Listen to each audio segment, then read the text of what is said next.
Good morning, good afternoon, and good evening. You join me from, of course, the F-350, and you join me in Rhode Island. I don't know if you can see there in the back.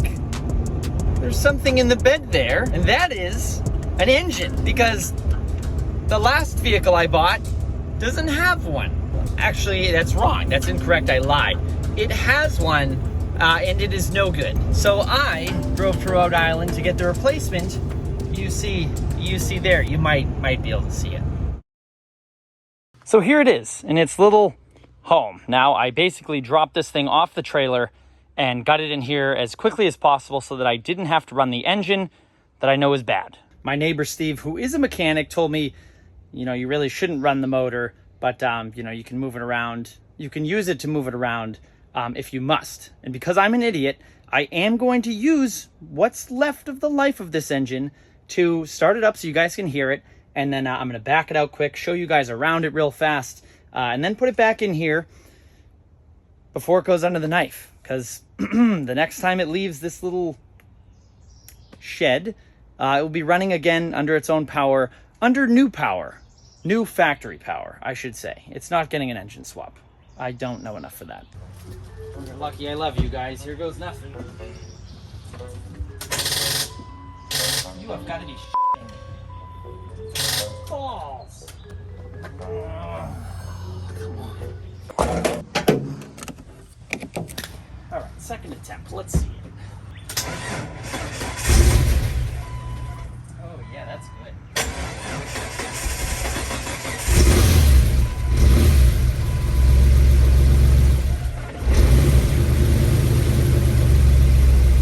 Yep, sounds good. God, that sounds terrible.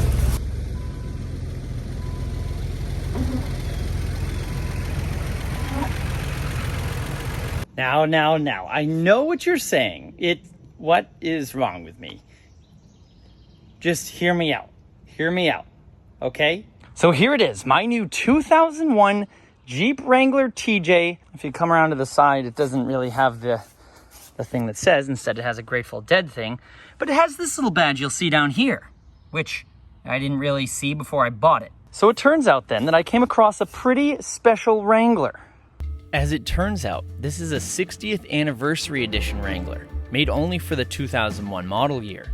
It was only available in two colors, black like mine, and Silverstone Metallic.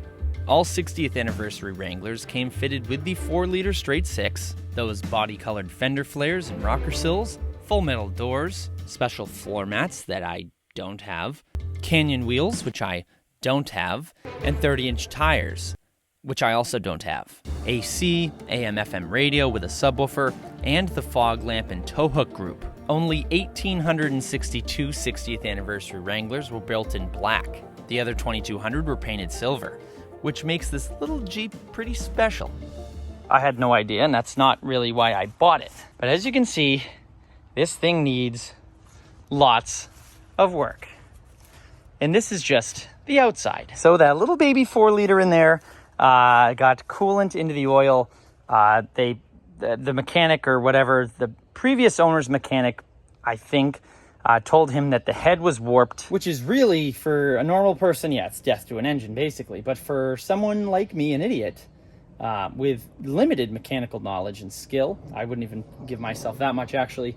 But it's not terrible. It's not a terrible thing. But the problem is there's two options. There's two routes that I could take doing this project. Option 1 is to resurface the head, reinstall it, and hope no damage was done to the bottom end of the motor due to the coolant mixing with the oil and ruining its lubricating properties, which technically with this route, the bottom end could start knocking at any random time after fixing the head. The estimated cost with my own labor would be around $300. The next option was to pull out the old motor and put in a new, used engine. More work, more time, but the job gets done right. Cost of this option, $450, plus many hours of my precious time. So if this were really any other vehicle, I'd probably just take the head off, get it resurfaced, get it redone, put it back on, and hope for the best. But in this case, an old Jeep Wrangler that I've worked on quite a bit. I've never pulled the motor or done much motor work to them, but I've done everything else pretty much around them. It's not really that much more work to just pull the whole engine out. and then just put a new one in. I know it sounds like I'm talking crazy here, and I probably am. That's because I haven't started yet. But aside from the motor, the Jeep is actually, it's in okay shape. Needs a new hood. That one's destroyed. It looks like Freddy Krueger went to town on the thing and then sat on it. Paint needs a good buffing elsewhere, but the nice thing is the fenders are not rotted where they usually are. The body is not rotted where they usually are. And this is a factory little trim piece here. Fun fact. It's gonna need a new soft top. Soft top's in pretty rough shape. Again, not that big of a deal. And the interior is really not in bad shape. This is the only real bad spot. Happens on every TJ if you know, and it doesn't even have the little crack that all TJs get on the door panels, either side. It, of course, is the 5-speed manual transmission. Still have the owner's manual over there. I thought was pretty cool. And the back seat, not a wrinkle, tear, or scratch on it. But what it does have is lots of sand, because this Jeep was it was a beach Jeep. It lived by the beach up in Maine, and that's really what it was used for all its life. Obviously, they liked their stickers, the previous owner, but hey, that was the original owner I bought it from, so this is all their, it's the life of the Jeep. It's kind of cool. This little bike rack that looks like it's seen better days, and I don't even know if the spare tire's bolted on, but bone stock, other than those hideous steel wheels, and that's literally it. I mean, I have not touched this thing since I brought it here. I haven't removed the seat covers or anything. It sounds like a perfect time to do it now. It looks pretty darn clean back there and under there. It's pretty cool. This thing's like, it's in really good shape for the year.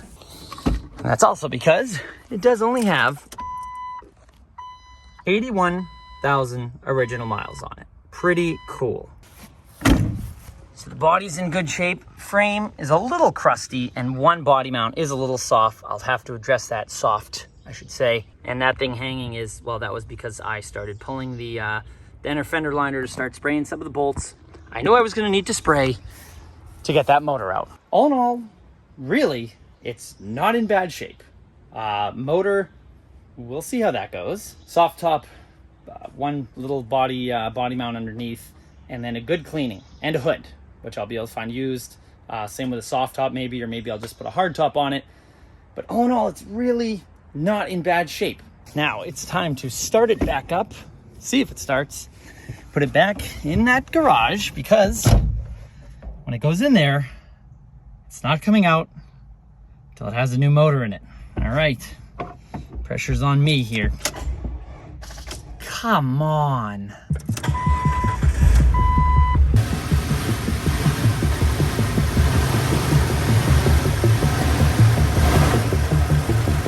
All right, here she is in her final resting place before she's reincarnated. We'll call it that.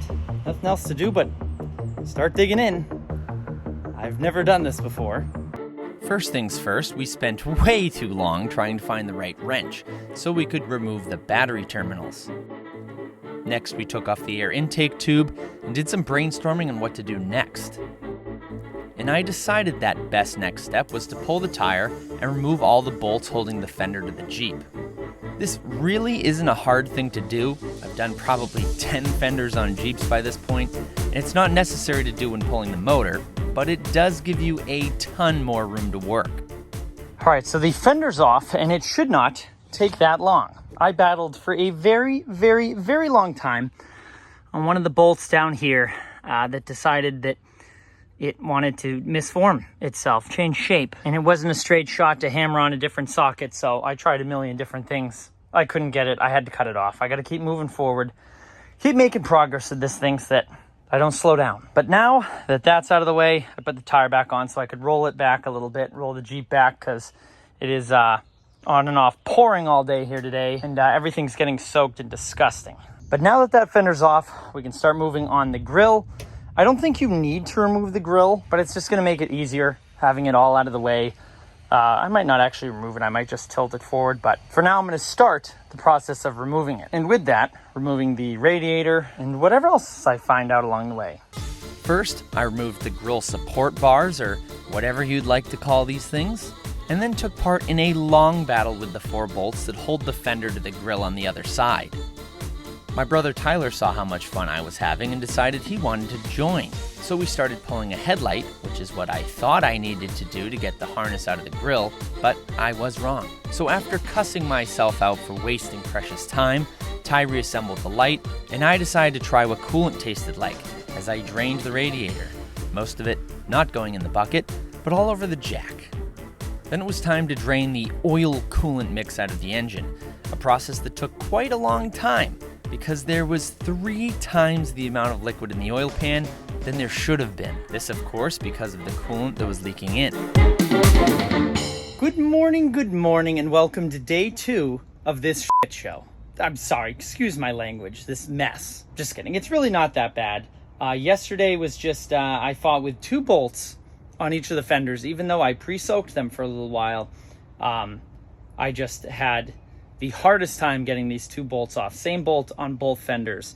Never had a problem before on any of the fenders that I've changed, besides yesterday. So here's what's gonna happen today. So as you guys saw, this fender's off. Grill is loose, and I just dropped something. You gotta be kidding me. Grill's loose, those fender bolts are out. The only thing left holding on this grill is the AC lines right there. So the refrigerant has been drained. I'm gonna now remove these lines. I believe I have to remove the compressor. No, I think I can leave the compressor on the motor. Probably gonna swivel the power steering pump out of the way. Yeah. Remove the SERP belt. Remove these lines, fold them over. So I think that's what we're doing. It's a bunch of little things, but the first main priority is getting this grill out of here. First step was to disconnect the AC lines from the condenser, which is inside the grill, followed by a long bout of shaking the grill, seeing what was holding it up, removing that thing, and then doing the process all over again. Damn, well, I thought we had it, but unfortunately, as these things go, there's always one more thing that I forgot about. And it's the lower radiator hose. So I'm gonna pull that off now, and hopefully, finally, this thing will be free. Please play nice. Almost there. We got one little snag here. No way. Oh my god, what are we stuck on now? I hope that's it now. Release. Oh my gosh, I win. I win. Oh, where the hell did I put this thing? Finally, the grill is off. My gosh, it's the grill, radiator support, everything was connected to that thing. The AC condenser, radiator was on there, but it's finally out of the way. There was just a lot of little things that I kept forgetting about. But here's what the innards look like. Pulling this motor is gonna be, well, I'm not gonna jinx myself, but looks like we got all sorts of real estate to deal with here now. Next, I'm gonna pull the SERP belt. I'm going to pull these AC lines off, fold those over, and pull the power steering lines. Basically pull off everything remaining that's attached to the motor. And I'm sure I'm gonna forget some things. First up was the serpentine belt and the power steering pump, followed by the AC lines from the compressor. Last but not least was to unplug all the electrical connectors and any wiring connected to the motor. To actually get the motor from the Jeep, we thought it best to be on a surface that wasn't dirt, so the engine crane could actually roll.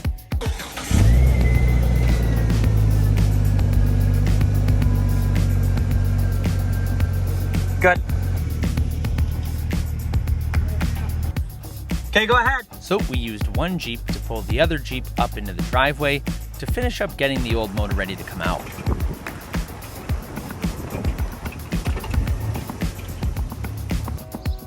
At this point, I still didn't have my new motor yet, but I did find a place that gave me a great deal on a same year 2001 4-liter with 100,000 miles on it for just $450.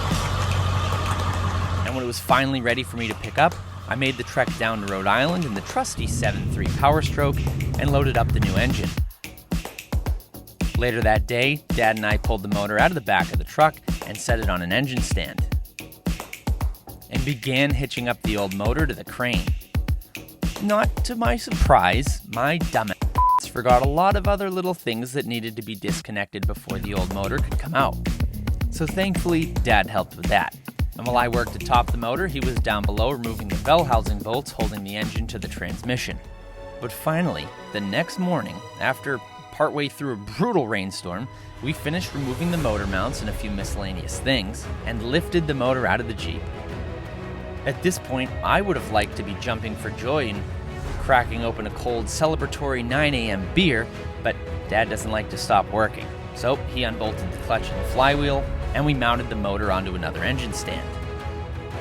It was now time to swap all the parts I needed off the old engine and put them onto the new one. First up was the intake manifold, and the dipstick, which was broken. Then it was time for the new valve cover gasket, and the valve cover, which I threw a quick coat of paint on.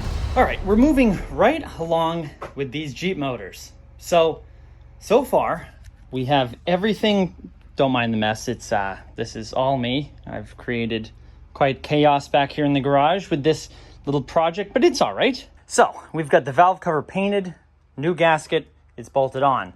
We have the intake kind of cleaned up. I cleaned it up quick, bolted on, as well as our exhaust manifold. We had to remove some bolts to put this on and then tighten it all down together. Let's see, what else? New oil filter is in. I think that's it for now. Oh, I had to swap the dipstick over, and that, I think, is it for now. So what we have left is O2 sensors. This is the old motor. We're not going to reuse these ones because these are probably no good because of the coolant leaking into the oil and probably coming out of the exhaust. Those are probably fouled. I'm going to put 2 new ones in here, and then we'll also have to take the fan off of this one and put it on the new motor. And I think that's about it. So that's what we're going to do now. Because the old O2 sensors were probably ruined, I decided to get 4 new ones, except the threads on the manifold were really quite screwed up. I could not, for the life of me, get the new sensors to thread. So after giving it the old college try for far too long, we moved on to one of the last pieces, which was the fan. It required special tools, which I didn't have. So I went on YouTube and found some clever way with a chain that the fan can be removed and reinstalled.